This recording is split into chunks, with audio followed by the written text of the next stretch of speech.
اسمعي يا بنتي، مالك خدامة إله لأمه ولأهله.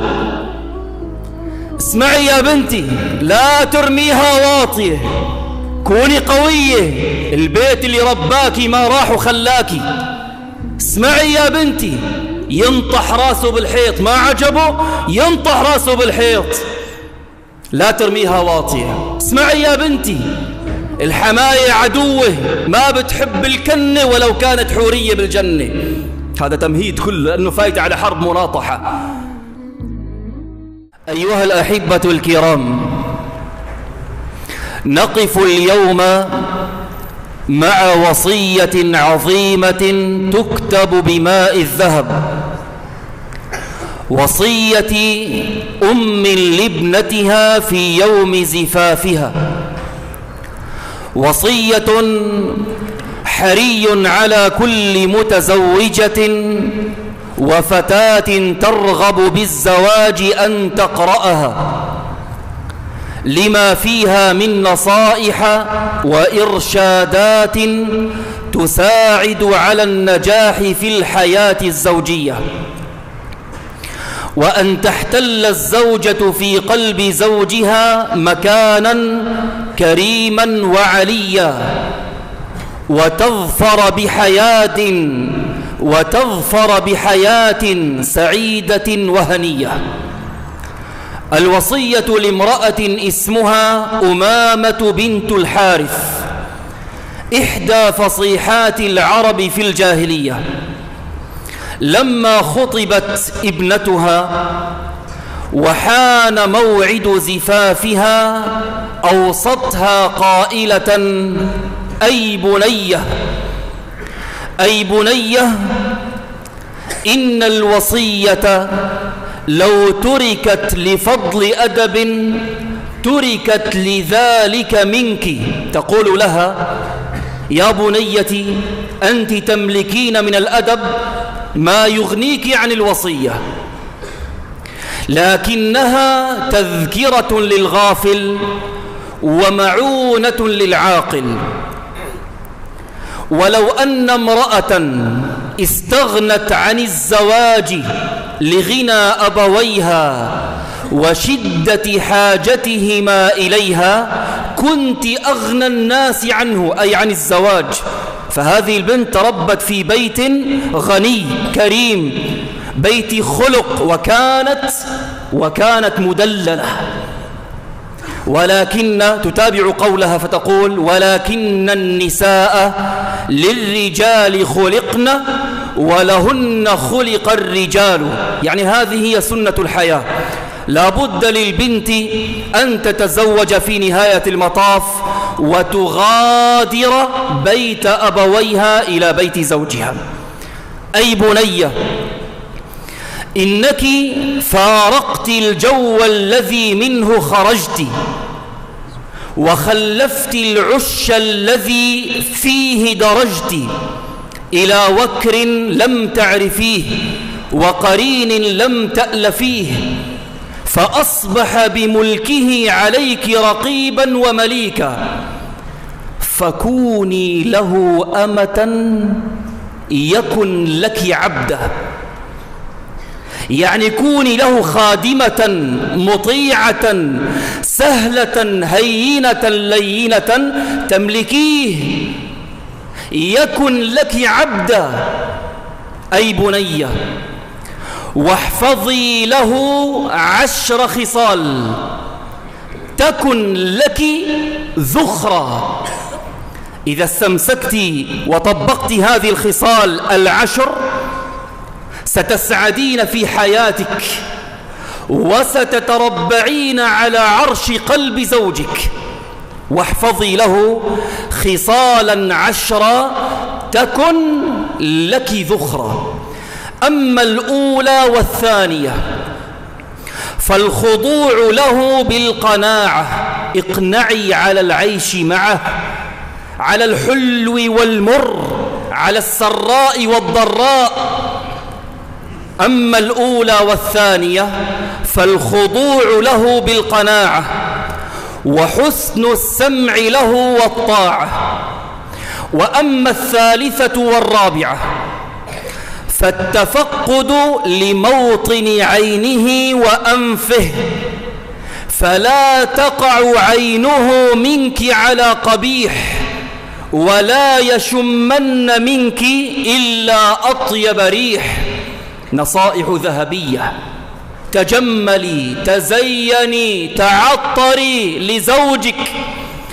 وأما الخامسة والسادسة فالتفقد لموعد طعامه ونومه، فإن حرارة الجوع ملهبة، وتنغيص النوم مغضبة. وأما السابعة والثامنة فرعاية ماله وولده، وملاك الأمر في المال حسن التدبير، وفي العيال حسن التقدير. وأما التاسعة والعاشرة فلا تعصي له أمرا ولا تفشي له سرا، فإنك إن عصيت أمره أوغرت صدره، وإن أفشيت سره لم تأمني غدره. وإياك والكآبة بين يديه إن كان فرحا، وإياك والفرح بين يديه إن كان مكتئبا.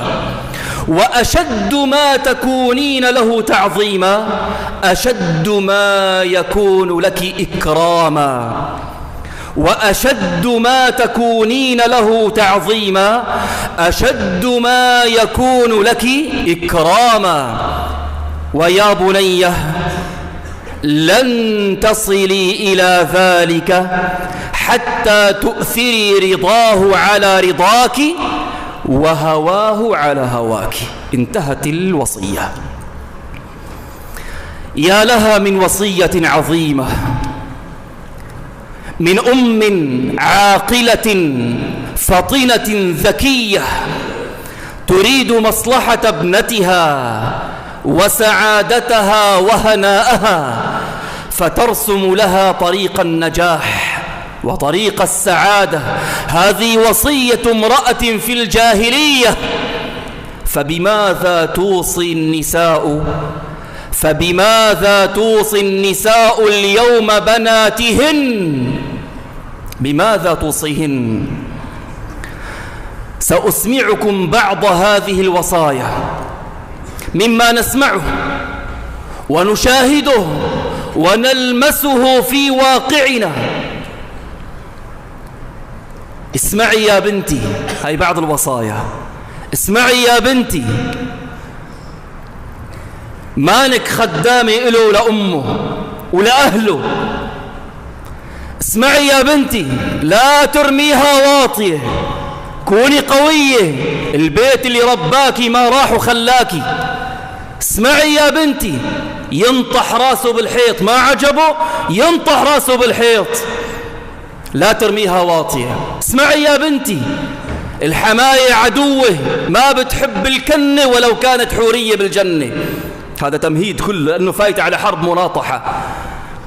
اسمعي يا بنتي، يا مأمن برجال مثل المأمن بالمي بالغربال.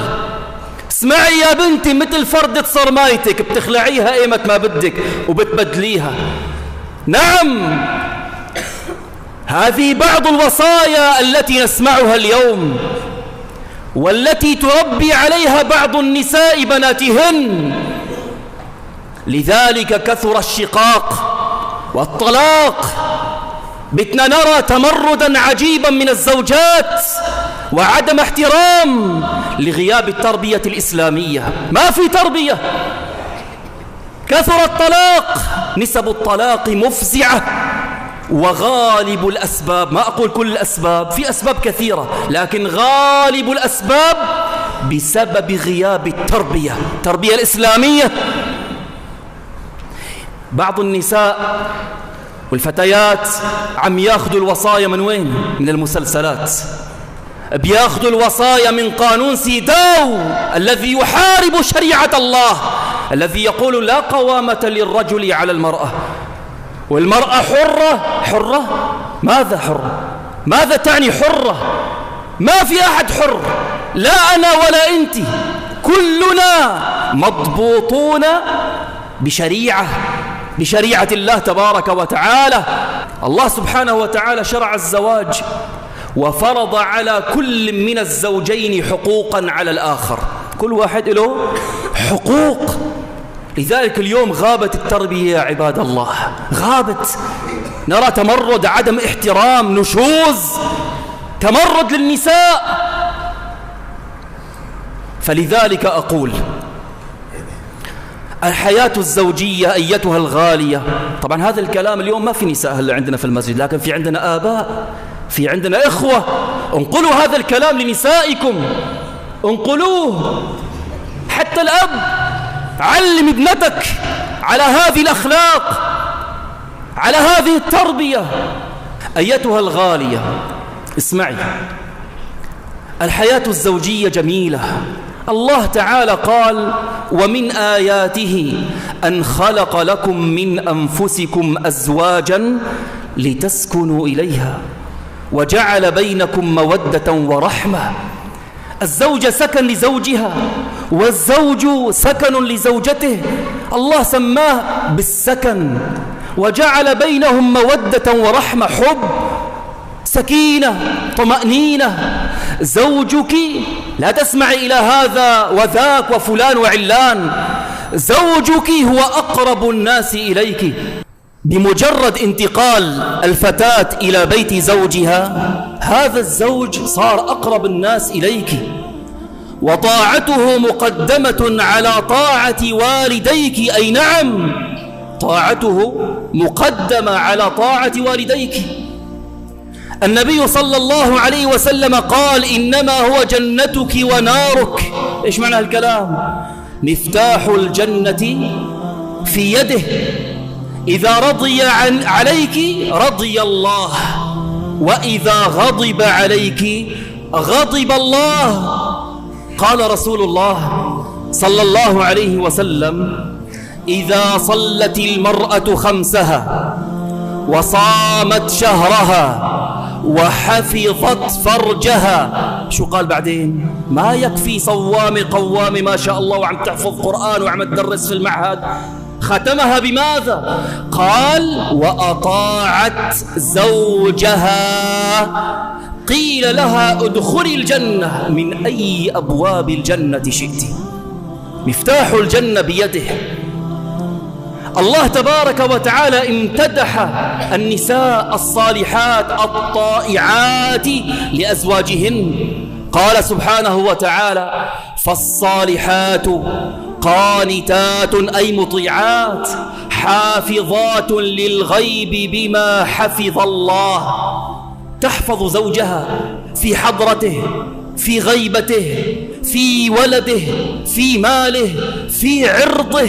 سبحان الله. الرجال قوامون على النساء، هذا له خصوصية وهذه لها خصوصية. ما ينبغي للمرأة أن تتمرد على الرجل وأن ترفع صوتها. إياك، احذري، فإن هذا يكسر قلبه. ما ينبغي إياك والانصراف من بين يديه حتى يأذن. النبي صلى الله عليه وسلم قال: لا يحل للمرأة أن تصوم إلا بإذن زوجها، أو كما قال عليه الصلاة والسلام: صيام النافلة، حتى الصيام إذا قال لها لا تصومي لا تصوم. لا تدخل أحدا إلى بيته إلا بإذنه، لا ترتب مواعيد مع أحد حتى ولو كانوا من الأرحام، حتى لو كان أبوها وأمها، ما ترتب مع أحد إلا بإذن زوجها. قال لك لا تروحي ما بروح، لا تعملي ما بعمل. إذا أمرك بمعصية لا تأتمري. لا طاعة لمخلوق في معصية الخالق، لكن إذا الأمور مضبوطة بالشرع أأتمر سمعا وطاعة، سمعا وطاعة. إياك، وهذه نصائح ذهبية، إياك وسوء العشرة، عامليه بالمعروف، لا تكسري بخاطره، لا تنكري الجميل. قال النبي صلى الله عليه وسلم: أريت النار فإذا أكثر أهلها النساء يكفرن. قيل أيكفرن بالله يا رسول الله؟ قال: يكفرن العشير ويكفرن الإحسان، إن أحسنت إلى إحداهن الدهر كله ثم رأت منك شيئا قالت: ما رأيت منك خيرا قط. يا لطيف، تنظر إلى فقره وقد كان غنيا، تنظر إلى مرضه الذي ابتلاه الله به وقد كان صحيحا معافى وكان يقدم لها، تنسف حسناته بسيئة. والله ضربني، رفع صوته. هذا الأمر بيصير بكل البيوت. إياك وإنكار المعروف، إياك وسوء العشرة. الله توعد أمثال هؤلاء النساء بالنار يا عباد الله. والله العظيم المرأة الصالحة التقية النقية الفطنة الذكية هذا رزق من الله، والله رزق. النبي صلى الله عليه وسلم قال: خير النساء من إذا نظرت إليها سرتك. إيش معنى تسرتك؟ يا أخي بتشرح الصدر، بترتب نفسها، بتزين نفسها لزوجها، تمام؟ ضحكتها بتنسي الهم. بفوت الزوج على البيت بيلاقي أولاد نضاف، بيته مرتب، عم تستقبله زوجة وضيئة طيبة تنسيه همه الذي أثقل كاهله في الخارج. مو من دخلتم البيت من الباب أولادك فعلوا، فلان عمل، فلان قتل، ويلعن أبوها العيشة وكذا. الرجل بفوت جوا بيكره عمره، بيكره حياته. خير النساء من إذا نظرت إليها إيش؟ سرتك. لازم المشاكل كلها تنتهي قبل ما يدخل الزوج على البيت. تحسني تربية أولادك. والله كما قالوا: الأم مدرسة إذا أعددتها أعددت شعبا طيب الأعراق. علماء أئمة كان السبب في إعلاء ذكرهم من الأمهات النساء، كالإمام الشافعي والإمام أحمد وابن تيمية وغيرهم. سبحان الله، المشاكل لازم تنتهي. يدخل على البيت الأولاد يستقبلوه، يقبلوا إيده، تقبليه أنت، الله يعطيك العافية، الله يبارك فيك، كلمات طيبة تنسيه الهم، تنسيه همه. سبحان الله، هذا ما ينبغي على النساء يا عباد الله، هذا ما ينبغي. لا تعصي له أمرا، قال لك لا تروحي ما بروح، لا تفعلي ما بفعل، مو والله أمي جاي تأخذني غصب عنك. الله أكبر عليك، الله أكبر عليك. والله إنك عاصية لله إن لم تتوبي، والله الله توعدك بعذاب أليم. خلاص ما عجبك يا أخي، في عنده مخالفات شرعية، اطلبي الطلاق. حتى طلب الطلاق ما بيصير إذا ما كان في شيء يستدعي ترها. تطلب هيك الطلاق. النبي صلى الله عليه وسلم قال: المختلعات هن المنافقات. اللي بتطلب الطلاق والخلع من غير عذر شرعي، ما في يا أخي ما بيصلي، تمام، هذا عذر شرعي، تمام، يسب الدين، هذا عذر شرعي، وهكذا. أما والله ضربني كف، ضربني بوكس، حكى له كلمة عصب، كلاتنا منعصب، وهذا الشيء بيصير بكل البيوت. ينبغي أن نتقي الله سبحانه وتعالى، وأن نتعلم شرع الله، وأن نتعلم شرع الله يا عباد الله. ينبغي على المرأة أن تكون مطيعة في بيت زوجها. واعلمي أيتها الغالية أن أهل زوجك هم أهلك، أمه بمثابة أمك. ينبغي أن تطيعيها وأن تحترميها. والله هي تتكلم وهي كذا، يا أخي أطيعيها وتغافلي طاعة لزوجك وحبا لزوجك. هذا مما يرفعك في قلبه، هذا مما يرفعك في قلبه. سمعت عن أحدهم كان كل ما يدخل على البيت تستقبله مين؟ أمه. على مرتك فعلت كل يوم الرجل بيجي منهنه من الشغل تعبان وبيفوت على البيت نفس الديباج ونفس الفيلم يوميا. فبيحط هيك وبيقتل مين؟ وبيقتل زوجته. يوم من الأيام قال: يا أخي أنا يا راح أخسر أمي يا راح أخسر زوجتي. وبيعرف الحق على مين؟ على أمه. فدخل زوجته هيك على الغرفة، قال لها: يا بنت الحلال تعي. شوف العقل يا أخي، والله الدين والعقل، اللهم ارزقنا الفهم يا رب. فقال لها: يا مرة تعي هون يا بنت الحلال، والله بعرف الحق على أمي، بس هي أمي بالنهاية. تعي نعمل حركة أنا وياكي، تمام؟ يعني أنا وياكي نطلع من هالقضية إن شاء الله بسلام. شو هي؟ قل كل يوم بفوت، إذا اشتكت أمي فأنا بفوتك على الغرفة وبعمل حالي عم خطلك وأنت بتخبطي على الباب، وكل يوم بعطيكي شو؟ مبلغ مالي. قالت أنا جاهزة. بالفعل دخل ثاني يوم نفس الفيلم، استقبلته على الباب، على مرتك ما بتفهم، على مرتك كذا، تعالوا فوت لجوا، سكر الباب، بلش شو يدقوا على الابواب، ولي والحقوني. صارت مين بدها تفك؟ امه. لك يا ابني افتح مشان الله، لك يا ابني دخيلك فاتت. صارت تبوس كنتها وكذا، وخرج من الامر بشو؟ بسلام. لا خسر امه ولا خسر زوجته. فهذا فهم يا عباد الله، ينبغي أن نتغافل. سمعنا عن نساء والله، في امرأة سبحان الله أعرفها، حملت زوجها 20 سنة، كان مشلولا، أصيب بالشلل بحادث، 20 سنة تنظف من تحته أعزكم الله، وربت أبنائها أحسن تربية. شو هالنساء هدول؟